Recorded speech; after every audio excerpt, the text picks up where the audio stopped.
আল্লাহ, লোকটাকে দেখলে মনে হবে যেন পাগল হয়ে গেছে, কিন্তু আসলে কিন্তু পাগল না। লোকটার কথাগুলো শুনে খুব ভালো লাগলো। পরে ওই আমলা ভাই বলতেছে উনি হয়তো বা আধ পাগল। ওনাকে টাকা দিলাম বলে আমার টাকা লাগবে না, কিছু খাবেন তাও খাবে না। সে এখানে বসে রিল্যাক্সে থাকবে, হাত পায়ে কত কিছুর দেওয়া আছে আর কি। হয়তো বা কোনো গোয়েন্দা বা কোনো সংস্থার লোক হবে কিছু একটা। এই মোহাম্মদ মাহফুজুর রহমান,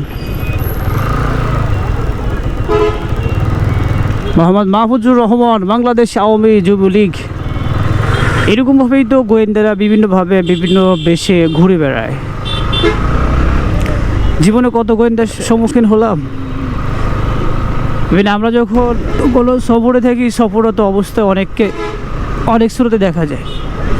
আমার কাছে মনে হলো এরকম, তারপরে মনে হওয়াটা সবসময় যে সঠিক হবে বিষয়টা কিন্তু এমন না। ওই লোকটা মানে কথাবার্তা যা বুঝলাম যে সব কিছু বলতেছে ভালো, সব কিছুই ঠিক আছে। আমি ভিডিও করি নাই, আমার ইচ্ছা হলো না এই জন্য। কিন্তু সবচেয়ে অবাক করা বিষয়, লোকটা অন্যের কাছে হাত পাততেছে, কিন্তু আমি কিছু দিতে চাইলে তখন সে নিতে অনিচ্ছা প্রদর্শন করলো আর কি। আমি বললাম কিছু খাবেন, তাও খাবে না। পরে আমওয়ালা ভাই বলতেছে যে ভাই, আমি বললাম যে ভাই উনি কি পাগল নাকি, দেখি উনি ওনার সম্বন্ধে কি বলে। পরে বলতেছে যে না, পাগল না, আধ পাগল। আর কিছুই বললো না। পরে আমি চুপ থাকলাম, আমার আর বলার কিছু নেই। পরে আমি কথা বলা শুরু করছি যে ভাই আপনি এভাবে থাকছেন, বৃষ্টি হলে কখন তখন কি করবেন। আমার কোনো কথারই উত্তর দিল না। আসলে বুঝে ওঠা কঠিন কে কোন সুরতে কোন অবস্থাতে কী করার জন্য ঘুরে বেড়ায়। এই জন্য ইসলামে দুইটা বিষয় বলেছে, একটা হচ্ছে জাহেরি আর একটা হচ্ছে বাতেনি। জাহের মানে প্রকাশ্যে, কিন্তু বাতেন এটা হচ্ছে গোপনে।